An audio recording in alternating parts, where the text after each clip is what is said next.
नमस्कार बच्चों, मैं Alok Kumar Asian IC YouTube channel पर आप लोगों के समक्ष कक्षा 10 फिजिक्स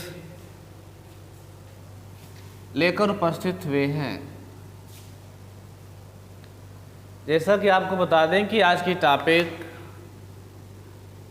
उत्तल लेंस द्वारा प्रतिबिंब का बनना है। Formation of image by convex lens. उत्तल लेंस के द्वारा प्रतिबिंब कई तरह से बनते हैं और वह प्रतिबिंब वस्तु की स्थिति पर निर्भर करता है कि वस्तु कहाँ रखी जा रही है, उसके आधार पर उसका अलग अलग प्रतिबिंब प्राप्त होगा।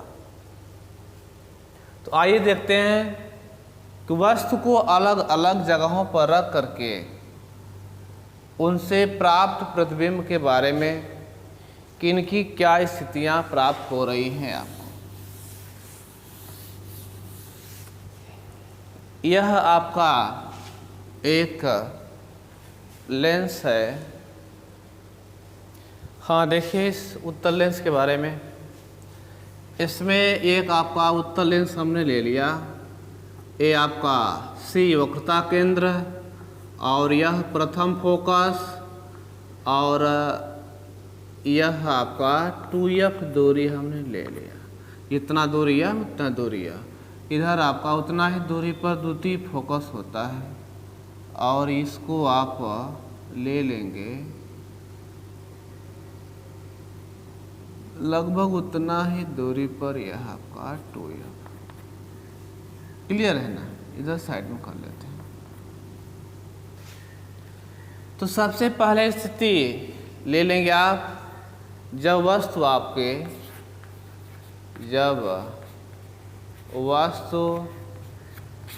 अनंत पर स्थित है। जब वस्तु कहाँ पर अनंत पर स्थित है, उस केस में आपका यह चित्र कैसा बनेगा, प्रतिबिंब कैसा प्राप्त होगा। देखिए, अनंत पर रखी वस्तु से प्रकाश किरण जो होती है वह समांतर प्राप्त होती है। प्रकाश किरण समांतर। तो प्रतिबिंब बनाने के 3 नियम आप लोगों ने पढ़ा, बताया गया है। पहला कि प्रथम फोकस से जाने वाली प्रकाश की किरण लेंस से अपवर्तित होकर मुख्य अक्ष के समांतर हो जाती है। और दूसरा, मुख्य अक्ष के समांतर चलने वाली प्रकाश की किरण लेंस से अपवर्तित होकर उसके द्वितीय फोकस से होकर जाएगी। और तीसरा, वक्रता केंद्र से होकर जाने वाली प्रकाश किरण बिना विचलित हुए सीधे निकल जाते हैं। तो यह आपका है 3 नियम, जिनमें से 2 नियम का प्रयोग करते हैं आप। चलिए देखा जाए। आप ये देखिए, अनंत पर जब वस्तु रखी जाती है तो हमने कहा कि वहाँ से प्रकाश किरण समांतर आती हैं। तो यह आपका है प्रकाश किरण। आप जितना बढ़िया से बनाएंगे उतना प्रतिबिंब ठीक बनेगा। थोड़ा सा गलती इधर उधर होने से प्रतिबिंब की स्थिति भी उल्टा सीधा हो सकती है। ठीक है ना।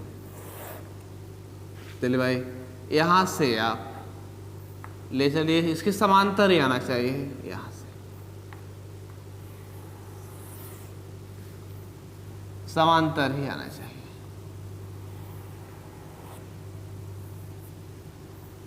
ये प्रकाश किरण देखिएगा, प्रथम फोकस से अपवर्तन के पश्चात मुख्य अक्ष के समांतर हो गई। और जो है कि दूसरा किरण पुंज जो वक्रता केंद्र से होकर जा रहा है वो सीधे निकल जा रहा है। इनके कटान बिंदु जहाँ पर है वहाँ प्रतिबिंब प्राप्त होगा। क्या मिला यहाँ पर? प्रतिबिंब प्राप्त हुआ, और यानी यह वस्तु ओ ओ डैश थी और यह प्रतिबिंब आपका आई आई डैश प्राप्त होगा। अब यह ध्यान दिया जाए, इनके बारे में यदि हमें लिखना हो तो लिखेंगे अनंत से आने वाली प्रकाश की किरण क्या होते हैं, समांतर होते हैं। तो जो एक प्रकाश किरण प्रथम फोकस से आए और लेंस से अपवर्तित होकर मुख्य अक्ष के समांतर हो गए। दूसरी प्रकाश की किरण लेंस के वक्रता केंद्र से गुजरने के बाद सीधे निकल गई। ये दोनों किरणें अपवर्तन के पश्चात एक दूसरे को जिस बिंदु पर काट रहे हैं वहां से मुख्य अक्ष पर लंब डाल दिया जाएगा, और यह आई आई डैश वस्तु ओ ओ डैश का वास्तविक अभिष्ट प्रतिबिंब प्राप्त हुआ। और यह प्रतिबिंब आपका कैसा प्राप्त होगा, यह प्रतिबिंब वास्तविक उल्टा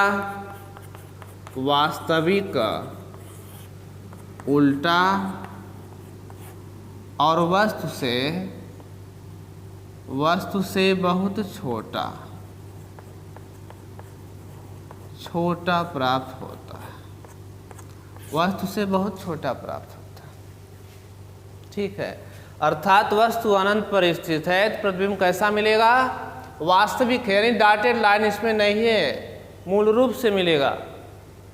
और उल्टा है, देख रहे हैं वस्तु आपका मुख्य अक्ष के ऊपर रखी गई है, प्रतिबिंब आपका मुख्य अक्ष के नीचे बन रहा है, इसका मतलब प्रतिबिंब उल्टा है। और कहाँ पर बना, ये पूछा जाए स्थान, तो द्वितीय फोकस पर प्राप्त होता है। जब वस्तु अनंत पर रखी जाती है तो उसका प्रतिबिंब कहाँ प्राप्त होगा, द्वितीय फोकस पर। कैसा, वास्तविक, उल्टा और वस्तु से बहुत छोटा प्राप्त होता है। ठीक है, दूसरा कंडीशन देखेंगे आप। दूसरा कंडीशन, दूसरे कंडीशन में है आपका जब वस्तु ए प्रतिबिंब हटा दो, जब वस्तु अनंत और 2f दूरी के बीच स्थित है। जब वस्तु आपका कहाँ पर, अनंत व 2f दूरी के बीच हो, तब क्या केस मिलेगी भाई। यानी देखिए यह दूरी है और इतना यह और है, यह मिलाकर के यहाँ से यहाँ तक की दूरी क्या होगी, 2f दूरी होगी। तो वस्तु आपका अनंत और 2f के बीच में कहीं यहाँ पर आप स्थित करा सकते हैं।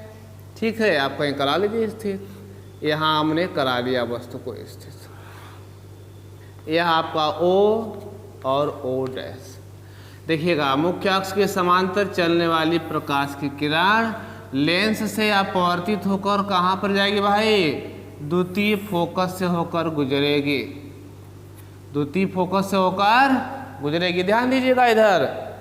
और दूसरा नियम लगा देते हैं हम, इसके प्रथम फोकस से प्रकाश की किरण और अपवर्तित होकर कहाँ से गुजरेगी भाई, इसके मुख्य अक्ष के समांतर हो जाएगी। ये दोनों बिंदु जहाँ पर काटेंगी यही प्रतिबिंब प्राप्त होगा। और यहाँ से देखा जाए यह प्रतिबिंब आपका आई डैश। आप लिख दीजिए, ये लिखेंगे कि वस्तु ओ डैश के बिंदु O से चलने वाली प्रकाश की किरण, ये मैं यहाँ पर A मान लेता, मुख्य अक्ष के समांतर लेंस को A बिंदु से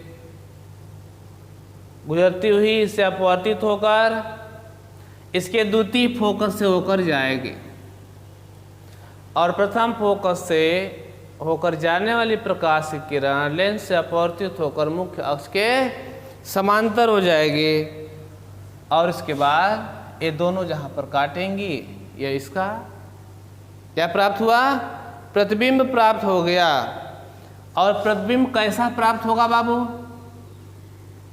ठीक है, F और 2F के बीच स्थित हो प्रतिबिंब प्राप्त होगा, ठीक है। इसके दुगुना फोकस दूरी से पहले प्राप्त होगा और कैसा, वास्तविक प्राप्त होगा, वास्तविक, उल्टा प्राप्त होगा और वस्तु से छोटा प्राप्त होगा, वस्तु से छोटा प्राप्त होगा। वास्तविक उल्टा, वस्तु से क्या, छोटा प्राप्त होगा। यहाँ से आप, ठीक है, पेंसिल से और स्केल की सहायता से जब बनाएंगे चित्र एकदम सीधी सीधी, सब देखिए ये लाइन हमारी टेढ़ी हो गई, आपका एकदम सीधा होना चाहिए, तो एकदम अवश्य ही पता चलेगा कि यह प्रतिबिंब कैसे प्राप्त हो रहा है। क्लियर, आगे चलते हैं। जब हम प्रतिबिंब को यहाँ पर क्या, जब वस्तु अनंत पर रखे गए था ना आपका, जब आप रखेंगे वस्तु को कहाँ पर, इसको आप नहीं मिटा रहा हूँ अपने लाभ के चक्कर में। जब प्रतिबिंब आपको प्राप्त करना है, वस्तु को मैं 2F पर रख दे रहा हूँ।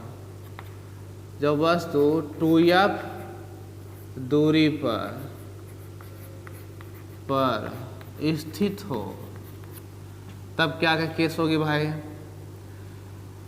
देखा जाए यह आपका वस्तु F और यहाँ से क्या था 2F, ठीक। मुख्य अक्ष के समांतर प्रकाश की किरण ले चलिए, देखिए भाग गया ऊपर, जैसे ही भगेगा टेढ़ा होगा आपका, द्वितीय फोकस से होकर जाएगी बाबू, द्वितीय फोकस। अब हम यहाँ से निकाल दें, इसके से निकाल लीजिए, लगभग इधर काटेगा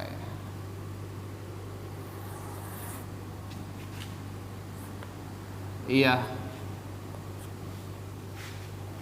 जब वस्तु को आप रख दिए, या वस्तु O डैश, यह प्रतिबिंब हमें प्राप्त हो जाएगा I डैश।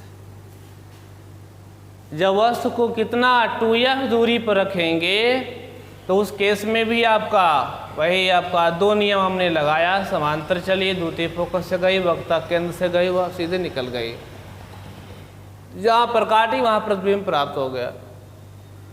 तो प्रतिबिंब भी हमारा लेंस के दूसरी तरफ 2F दूरी पर कैसा बनेगा भाई, वास्तविक, उल्टा और वस्तु के बराबर प्राप्त होगा। कैसा प्राप्त होगा, वस्तु के बराबर प्राप्त होता है। अच्छा, आगे केस देखा जाए। अगला, जब वस्तु आपका 2F और F के बीच में स्थित कर दिया जाए, चलिए बाबू यहाँ से हटा दो वस्तु को, सब कुछ बदल जाएगा। चलिए हटा देते हैं पूरा। 2F तथा, चाहे इसको हटा दीजिए, F तथा 2F के बीच हो मत स्थित हो, तो यह वस्तु आपका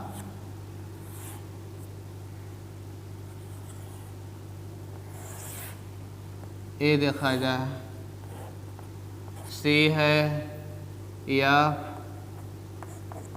उतना ही दूरी पर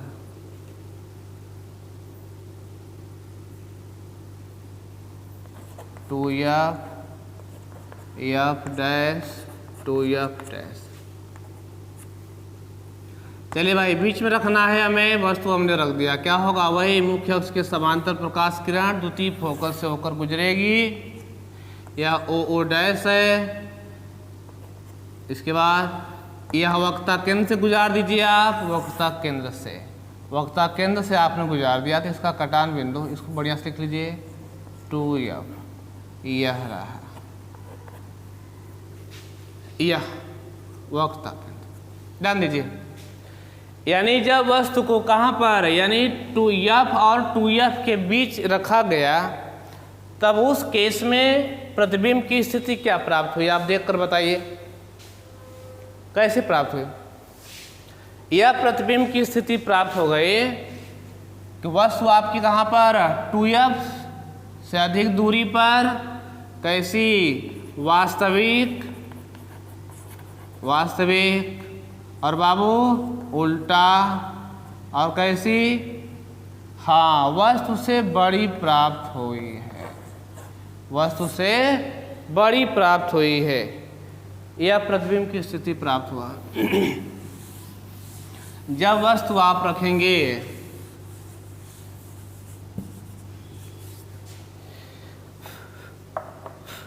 2F दूरी पर हो गया, F डैश दूरी पर रखा जा रहा है, F डैश, और यहाँ से हमें 2F डैश। जब वस्तु F डैश पर, यानी प्रथम फोकस पर रखी जा रही, तब क्या केस होती है, यहीं पर यह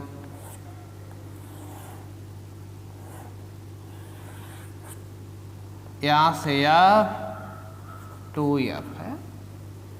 चलिए O डैश, वही काम, मुख्य अक्ष के समांतर, कहाँ से जाएगी, प्रथम फोकस से होकर गुजर गई, गुजार लीजिए। अब इसके बाद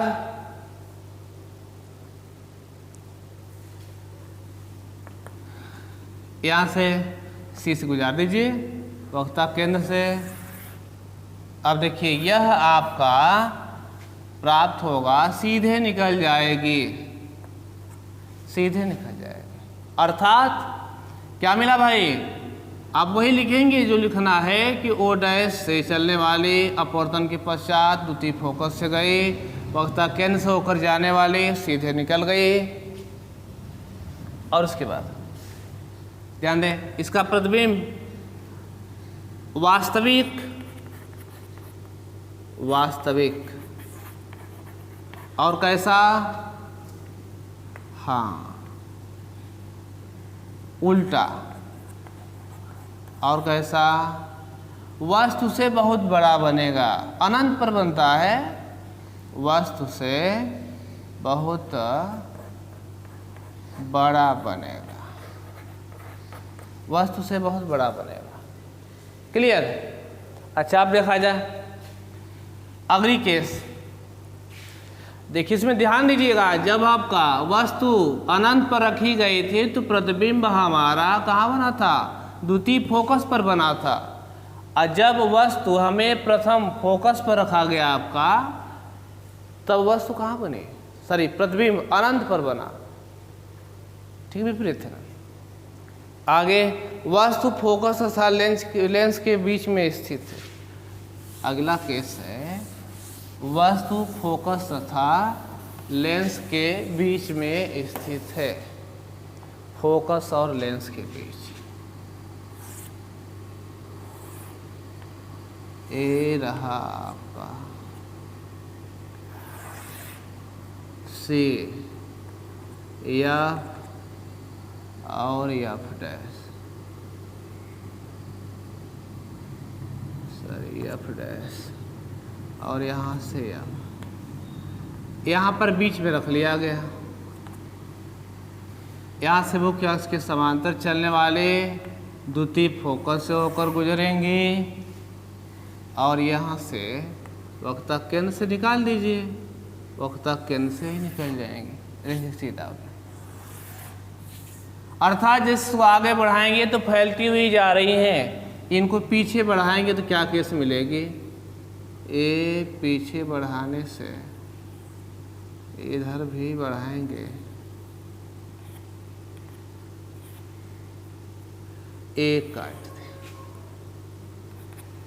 आई डैश, आई डैश प्राप्त हो गया। अर्थात यह वास्तव में नहीं, क्या है बाबू, डॉटेड लाइन है, वास्तव में नहीं मिल रहे हैं, इनको पीछे बढ़ाने पर मिलेंगी। तो इसका प्रतिबिंब कैसा प्राप्त होगा? इनका प्रतिबिंब आभासी सीधा वस्तु से बड़ा प्राप्त होता है। आभासी प्राप्त होगा, आभासी। और कैसा? सीधा, क्योंकि वस्तु रखे थे ऊपर तो प्रतिबिंब भी हमारा ऊपर ही प्राप्त हुआ। आभासी सीधा और वस्तु से कैसा? बड़ा प्राप्त होगा। तो यह है आपके उत्तल लेंस द्वारा प्रतिबिंब के बनना। ठीक, आगे देखते हैं। आगे देखिए, अवतल लेंस द्वारा प्रतिबिंब का बनना। यह आपका अवतल लेंस है, इनकी सहायता से प्रतिबिंब का आकार किस तरह से प्राप्त होता है, कैसा प्राप्त होता है। यहाँ पर आप देख लीजिए, मैं एक वस्तु को लिया हूँ ओ डैश और इससे प्रतिबिंब प्राप्त किया गया। देखिएगा, मुख्य अक्ष के समांतर चलने वाली प्रकाश की किरण क्या हो रही है? क्या होती है? द्वितीय फोकस से। अब कहेंगे यार द्वितीय फोकस इधर नहीं, इस अवतल लेंस में क्या होता है कि द्वितीय फोकस आपका विपरीत हो जाएगा। ध्यान दीजिएगा, मैं बताया था पीछे, प्रथम फोकस इधर हो गया और द्वितीय फोकस इधर हो जाता है। तो मुख्य अक्ष की समांतर चल रही है तो अपवर्तन के पश्चात क्या होते हैं? द्वितीय फोकस से आती हुई प्रतीत हो रही है, द्वितीय फोकस से जाती हुई प्रतीत होती है। तो यह आपका हो गया। और वक्रता केंद्र से होकर जाएंगे तो सीधे निकल जाएंगे। ए दोनों का प्रतिच्छेद बिंदु यहाँ से आई डैश प्राप्त हो गया। अर्थात आप यह कह सकते हैं क्या, इस प्रतिबिंब का इस वस्तु का प्रतिबिंब कैसा प्राप्त हुआ? ओ डैश का प्रतिबिंब आई डैश प्राप्त हुआ, जो कैसा है? सीधा है। और क्या है? आभासी है। और क्या है? वस्तु से छोटा है। यानी सीधा, आभासी, वस्तु से छोटा। कहाँ पर? फोकस और वक्रता केंद्र यानी कि लेंस के बीच में प्राप्त हुआ है। फोकस और लेंस के बीच में प्राप्त हुआ है। अब मैं आपको बता दें, अवतल लेंस के सामने वस्तु चाहे जिस स्थिति में रखी जाए, चाहे जिस स्थिति में अनंत पर रखें या 2f दूरी पर रखें या f दूरी पर रखें या इसके बीच में रखें, कहीं पर भी रखेंगे, प्रतिबिंब हमेशा आपका कैसा प्राप्त होगा? सीधा प्राप्त होगा, आभासी प्राप्त होगा और छोटा प्राप्त होगा। और कहाँ पर? फोकस और लेंस के बीच में प्राप्त होता है। फोकस और लेंस व फोकस के बीच में ही प्राप्त होगा, यानी F और C के बीच में कहीं प्राप्त होगा। क्लियर? तो ये आपकी है स्थिति। आगे देखते हैं अगली हेडिंग। हाँ, आगे देखिए, निर्देशांक ज्यामिति की चिन्ह परिपाटी, कोऑर्डिनेट ज्योमेट्री साइन कन्वेंशन। इसमें कोऑर्डिनेट से मतलब आप समझ रहे हैं, यह जो आपका कोऑर्डिनेट होता है, यानी लेंस भी इस तरह से बनता है। या ओरिजिन होता है मूल बिंदु, यानी पहला नियम होता है कि लेंस पर प्रकाश की किरण जो होती है हमेशा बाएं तरफ से डाली जाती है। दूसरा नियम होता है, देखिए भाई आप देख रहे हैं, जब भी प्रकाश किरण पड़ रही है इस तरह से पड़ रही है।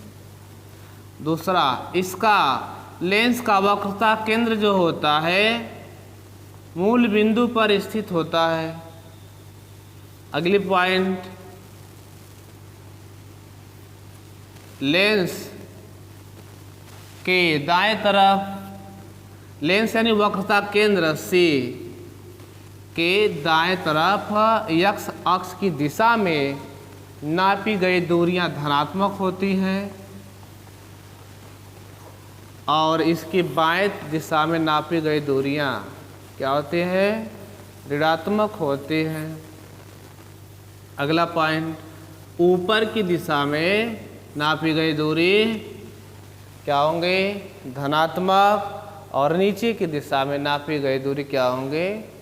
ऋणात्मक होती हैं। और समस्त दूरी जो है इसकी प्रकाशिक केंद्र से ही नापा जाता है। क्लियर? अगला पॉइंट, उत्तल लेंस की फोकस दूरी धनात्मक तथा अवतल लेंस की फोकस दूरी ऋणात्मक होती है। अभी हमने बताया आपको, आप याद रखिए, हमेशा याद रखेंगे। उत्तल लेंस की फोकस दूरी धनात्मक हमने बताया।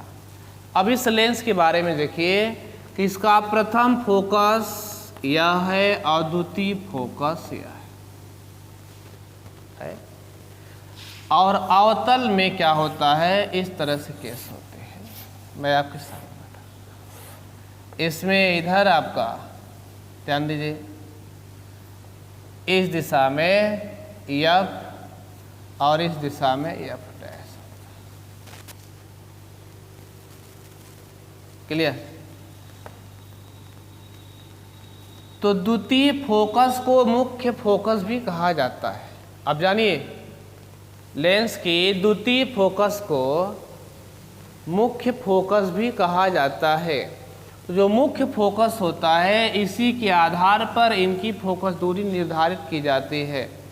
अब बताइए आप कि यह जो है उत्तल लेंस, इसका मुख्य फोकस यानी द्वितीय फोकस यह है, और यह यहाँ से और प्रकाशिक केंद्र के बीच की दूरी को क्या कहेंगे? फोकस दूरी कहेंगे।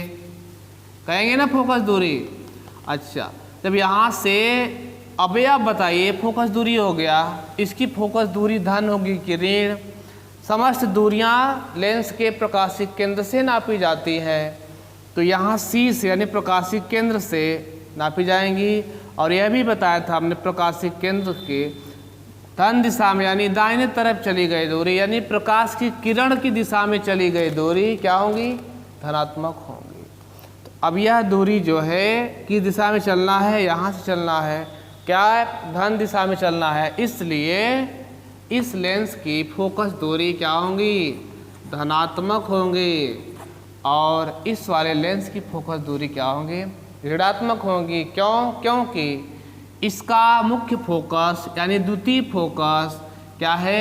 वक्रता केंद्र की बाएं दिशा में है, यानी प्रकाश की जो किरण चल रही है उनके विपरीत दिशा में है यह दूरी। इसलिए इसकी फोकस दूरी क्या हुई? ऋणात्मक। चित्र से स्पष्ट है, चित्र से स्पष्ट है। यह चिन्ह परिपाटी था, कोऑर्डिनेट के आधार पर इनका व्याख्या आपने किया। अभी हम लोग देखेंगे लेंस के लिए यू भी तथा एफ में संबंध। लेंस के लिए यू भी तथा एफ में संबंध, रिलेशन बिटवीन,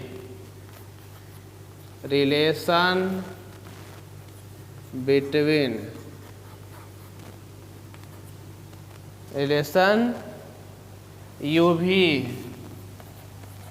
एंड एफ, इनके बीच संबंध प्राप्त करना है।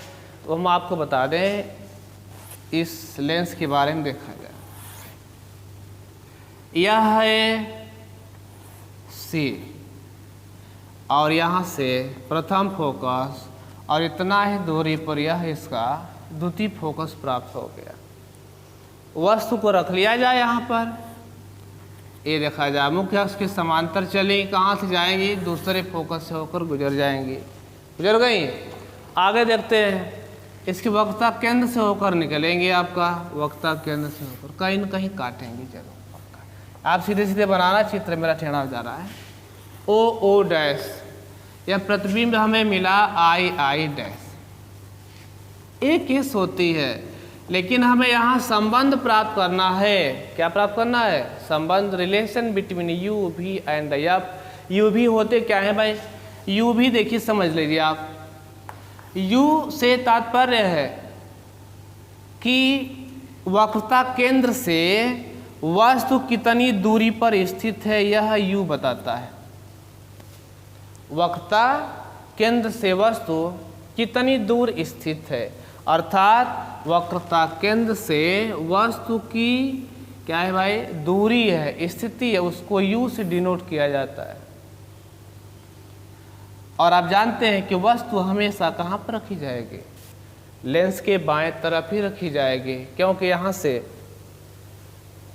किरण आती है और आपका प्रतिबिंब की स्थिति अब इसके हिसाब से कहाँ रखा जाएगा, कौन सा लेंस है उससे प्राप्त होगा। अर्थात यू हमारा क्या है? हमेशा ऋण चिन्ह में ही होता है और भी की स्थिति बदलती रहती है, कभी धन कभी ऋण, ऐसे करके। और भी क्या है? यानी यह वक्रता केंद्र से लेकर के यह प्रतिबिंब जहाँ बनेगा, यह हमें क्या मिला? यह है भी बाबू। क्या है यह भी होता है। और इसके बाद जो यफ है, इनके बारे में जान लीजिए। यफ, इसकी फोकस दूरी क्या है? यह जो लेंस है, इनकी फोकस दूरी कितना है, वह हमें क्या होते हैं? यफ होगा। क्लियर? अब आगे देखा जाए, इनकी फोकस दूरी कितना है। यहीं से सी से लेके एफ तक क्या दूरी है, यह इसका फोकस दूरी हो जाएगा। इसको फोकस दूरी को स्मॉल एफ से दिखाते हैं। तो आप जानिए, मैं आगे चल रहा हूँ, संबंध बता रहा हूँ इनके बीच, यू भी तथा एफ के बीच लेंस के लिए संबंध होता है 1/v माइनस 1/u बराबर 1/के एफ। 1/v माइनस 1/u बराबर 1/के एफ होता है। यह है संबंध। आप कहेंगे सीधे आपने सूत्र लिख दिया। आपकी कक्षा में इसकी निष्पत्ति, इसकी उत्पत्ति नहीं है। अगली कक्षाओं में आप चलेंगे तो आपको इसकी उत्पत्ति या निष्पत्ति दिखाया जाएगा, मिलेगा। तो उत्तर लेंस के लिए यह सूत्र है, और यही सूत्र आपका, यानी यही सूत्र का मतलब यू भी और एफ में संबंध अवतल लेंस के लिए भी यही होता है। दोनों लेंसों के लिए एक ही 1/v माइनस 1/u बराबर 1/के एफ, ए प्राप्त होता है। क्लियर? आगे चलते हैं। हाँ देखिए आगे, रेखीय आवर्धन, लीनियर मैग्निफिकेशन क्या होता है। रेखीय आवर्धन की परिभाषा होती है कि लेंस द्वारा बने प्रतिबिंब और वस्तु की लंबाई के अनुपात को रेखीय आवर्धन कहते हैं। क्या भाई? लेंस द्वारा बने किसी वस्तु के प्रतिबिंब और वस्तु की लंबाई के अनुपात को क्या? रेखीय आवर्धन कहा जाता है। इसे स्मॉल एम से प्रदर्शित करते हैं। स्मॉल एम से प्रदर्शित किया जाता है। क्या? प्रतिबिंब और अपान वस्तु के अनुपात को रेखीय आवर्धन, अर्थात प्रतिबिंब यह में है आई आई डैश, अपान वस्तु है ओ डैश, एम बराबर यह। क्लियर? यदि एक मिनट, यह एम बराबर कुछ फार्मूले होते मैं अभी आपको दिखा देता हूँ। त्रिभुज देखिए आप, सी ओ ओ डैश तथा त्रिभुज सी आई आई डैश, दोनों समरूप त्रिभुज हैं, समरूप त्रिभुज हैं।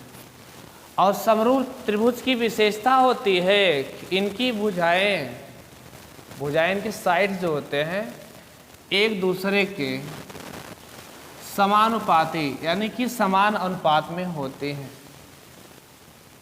जब ये समान अनुपात में होंगे इसका मतलब यह है कि यह भुजा हमें आपका I dash upon O dash बराबर सी आई अपान यह भुजा है सी ओ, यह समान अनुपात है।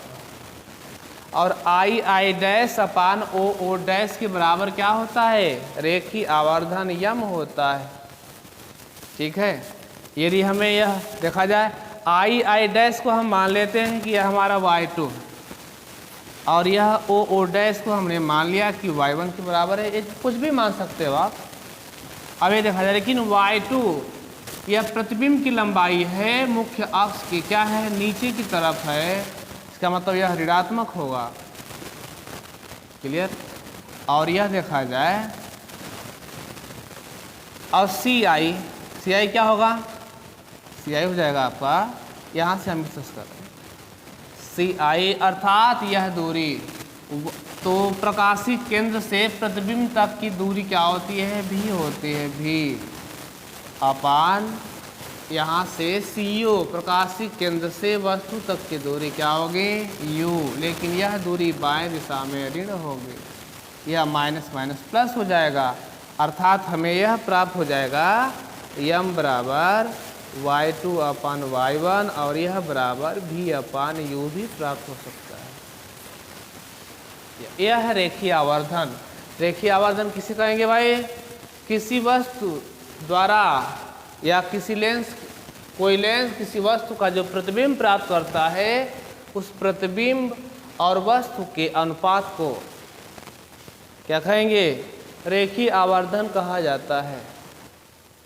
हाँ देखते हैं लेंस की क्षमता, power of a lens, lens की क्षमता क्या होती है। किसी लेंस की क्षमता P से डिनोट करते हैं क्योंकि यहाँ पर पावर है इसलिए। किसी लेंस की क्षमता P उस लेंस की फोकस दूरी के व्युत्क्रम के बराबर होती है। व्युत्क्रम मीन्स उल्टा होता है। किसी लेंस की क्षमता P उस लेंस के फोकस दूरी के व्युत्क्रम के बराबर होती है, लेकिन एक शर्त है, जबकि फोकस दूरी किस में हो, फोकस दूरी आपकी मीटर में नापी गई हो, जबकि फोकस दूरी कहाँ भाई, मीटर में हो, मीटर में हो। ध्यान दीजिएगा यह मीटर में होनी चाहिए। लेंस की क्षमता पे किसी लेंस की परिभाषा बन रही, किसी लेंस की क्षमता पे क्वेश्चन कर लेंगे बराबर होती है उसके फोकस दूरी के व्युत्क्रम की बराबर होती है, जबकि फोकस दूरी किस में नापी गई हो, मीटर में नापी गई हो। और इसका मात्रक डायोप्टर होता है, डायोप्टर।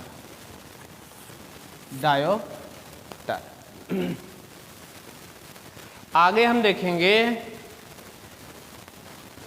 उत्तल लेंस द्वारा अवतल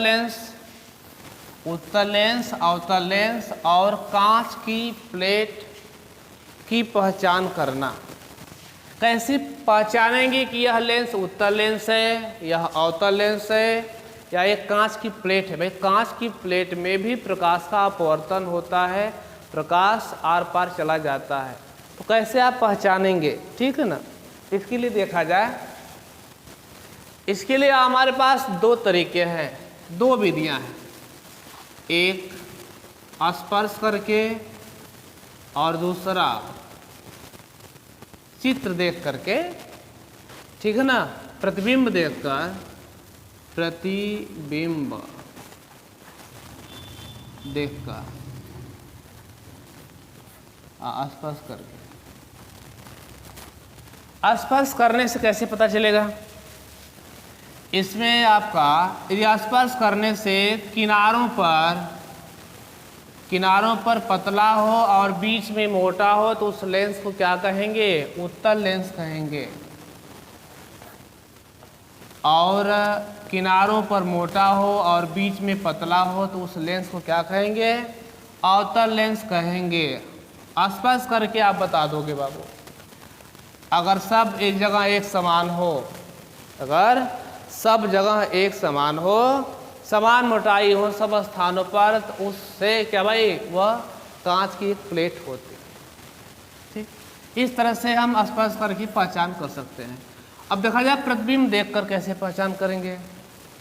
प्रतिबिंब देखकर इस तरह से, यानी कोई लिखा हुआ कॉपी पर, किताब पर कहीं लिखा हुआ है, मान लीजिए यह हमने लिख दिया इसको, ठीक है आपका, ऐसे या ना ऐसे लिख दिया, IC जेवल। अगर उस लेंस को हम यहाँ पर इससे थोड़ा दूर करेंगे, क्या भाई? इससे क्या करेंगे? ऊपर रखकर थोड़ा ऊपर उठाएंगे, तो उस केस में यदि इसका प्रतिबिंब बहुत बड़ा दिखाई देगा तब यह क्या होगा? उत्तल लेंस होगा। अक्षर बड़ा दिखाई दे और यदि अक्षर छोटा दिखाई देगा तो वह अवतल लेंस होगा, और यथावत दिखाई देगा तो वह एक कांच की प्लेट होगी। कब? जब थोड़ा सा इसके ऊपर उठाने पर। और दूसरा केस में जब हम इस लेंस को अधिक दूरी पर करेंगे, काफ़ी ऊपर उठाएंगे, या जो छपा हुआ है तो लेंस को क्या है? काफ़ी दूर करेंगे, उस केस में यदि इसका प्रतिबिंब उल्टा दिखाई दे, ठीक है, इसका प्रतिबिंब उल्टा दिखाई दे, जैसे में उल्टा का मतलब यह तीर ऐसे है, इस तीर को देखने से यदि तीर आपकी ऐसे दिखाई दे, ऐसे दिखाई, यह इसका उल्टा प्रतिबिंब हो गया, तो उस केस में आप कब भाई? अधिक दूर रख से देखने पर इसका प्रतिबिंब यदि उल्टा दिखाई दे, इसका मतलब वह लेंस कौन सा लेंस है? उत्तल लेंस है। यदि प्रतिबिंब सीधा दिखाई दे तो वह कौन सा लेंस है? अवतल लेंस है। और उसकी स्थिति यथावत रहे तो वह क्या है? कांच की प्लेट है। कांच की प्लेट है। आगे लेंसों के उपयोग, यूजेज ऑफ लेंस। लेंस के उपयोग क्या होते हैं? इसके बहुत उपयोग है। नंबर 1, घड़ी साज, घड़ी के छोटे छोटे पुर्जों, जो घड़ी के छोटे छोटे पुर्जे होते हैं उनको लेंस की सहायता से बड़ा करके देख लेंगे। डॉक्टर जो होते हैं वो आपके आँख, कान, गला का इलाज करने में इसका प्रयोग करते हैं, ठीक है ना। इस तरह से लेंस के कई उपयोग होते हैं, ठीक है। इसका उपयोग हमें सूक्ष्मदर्शी, दूरदर्शी और संयुक्तदर्शी इत्यादि में करते हैं। तो इस तरह से लेंस के उपयोग भी आपने देख लिया। इससे संबंधित जो भी समस्याएं होंगी आप सॉल्व करते रहिए। फिर आगे मिलते हैं अगला चैप्टर में। तब तक लिए हमें दीजिए इजाज़त। नमस्कार।